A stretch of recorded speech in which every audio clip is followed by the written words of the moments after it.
लोहा गर्म है, जब ऐलान करेंगे चोट मार देंगे। इमरान खान को परवेज इलाही की यकीन दहानी। कहा, मुलाकात में परवेज इलाही ने अपनी तजावीज इमरान खान के सामने रख दी। चेयरमैन पीटीआई को बताया, पीडीएम के पास अदम एतमाद तहरीक लाने के लिए मतलूबा अक्सरियत नहीं, पीडीएम सिर्फ शोर शराबा कर रही है। ऑपोजिशन के हथकंडों का डट कर मुकाबला करने का आज़म। पीटीआई ने असेंबलियां तहलील करने की डेट दे दी। फवाद चौधरी कहते हैं, अगले हफ्ते पंजाब और केपी असेंबलियां तहलील कर देंगे। कहा, 20 मार्च से कबल पंजाब और केपी में इलेक्शन चाहते हैं। मुखालिफिन को चैलेंज भी दे दिया। कहा, राना सनाउल्लाह, मरियम औरंगजेब और बाजा बजाने वाले अपना जोर लगा लें। कहा, तहरीक अदम एतमाद लानी है या एतमाद का वोट लेना है, जो कर लें इलेक्शन होंगे।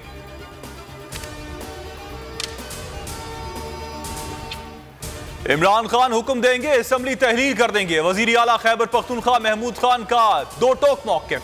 एबटाबाद में गुफ्तगू के दौरान कहा, सूबे में माली बहरान नहीं, गवर्नर राज के लिए ड्रामा रचाया जा रहा है।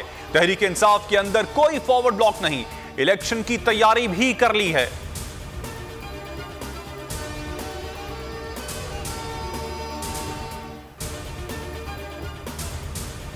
असेंबलियों की तहलील, हुकूमती इत्तेहाद बैकफुट पर। तहरीक इंसाफ से बैकडोर राबते करने का फैसला। 3 रहनुमाओं को राबते का टास्क दे दिया गया।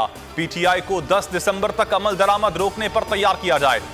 लंदन में मौजूद लीगी क़यादत परेशान। नवाज शरीफ की सदारत में अहम इजलास तलब। असेंबलियां तहलील होने दें या फौरी इंतखाबात, अहम फैसला मुतवक्के। असद उमर की जेर सदारत पीटीआई सिंध का इजलास। सिंध हुकूमत ने करप्शन का बाजार गर्म कर रखा है। असद उमर कहते हैं, मोटरवे मंसूबे में मेगा करप्शन की दास्तानें सामने आ गई। सिंध हुकूमत सबको नोच नोच कर खा रही है। इनकी करप्ट और जागीरदाराना हुकूमत के दिन गिने जा चुके हैं।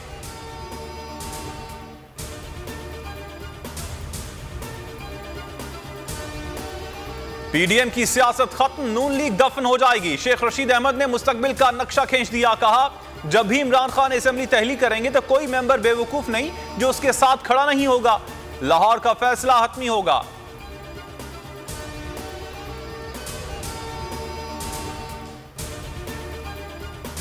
और सवाती वीडियो का एक्शन रिप्ले। कवल शोज अब निशाने पर आ गई। पीटीआई खातून रहनुमा ने मुबैना वीडियो का इंकशाफ कर दिया। रुदात सुनाते हुए रो पड़ी। कहा, घटिया वीडियोस मेरी 18 साल की बेटी को भेजी गई। सवाल करती हूं, क्या कोई बर्दाश्त करेगा कि किसी के वालिदैन की वीडियो सामने आए। पीटीआई की जानिब से आजम सवाती की गिरफ्तारी पर यास्मीन राशिद ने सुप्रीम कोर्ट रजिस्ट्री लाहौर में दरखास्त दायर कर दी। अज खुद नोटिस लेने की इस्तदा।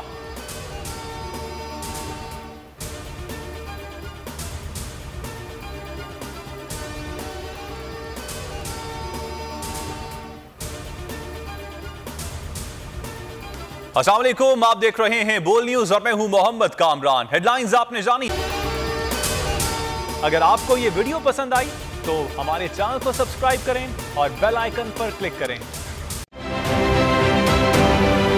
आप ये समझें, ये जो हक है ना, हक पे खड़े रहना और हक को बोलना, ये दूर से लगता है तन्हा हो गए लोग। आप खान साहब को देखें, तन्हा दिखाई देने, सारी जमातें मिलकर उनके खिलाफ हैं। लेकिन आज भी पाकिस्तान की आवाम उस हक की आवाज़ के पीछे जो है 80% से ज़्यादा आवाम उनके साथ है। सेम एग्जैक्टली इसी तरीके से बोल की कहानी है भाई। बिल्कुल अलग आपको तन्हा दिखाई देगा, हर जगह आपको खड़ा हुआ नजर आएगा, हटेगा नहीं किसी चीज़ से। और उसके साथ भी 80% आवाम अगर आज आप देखें तो उसे बोल दिख रही है।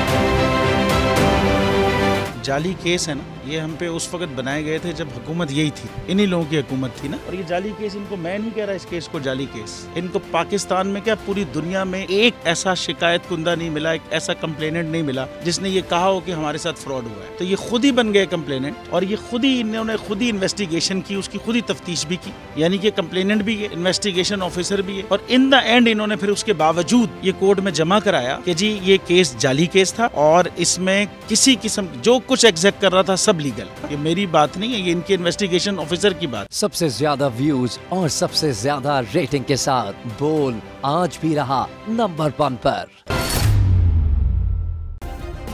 सब्सक्राइब करें और बेल दबाएं ताकि कोई खबर रह न जाए।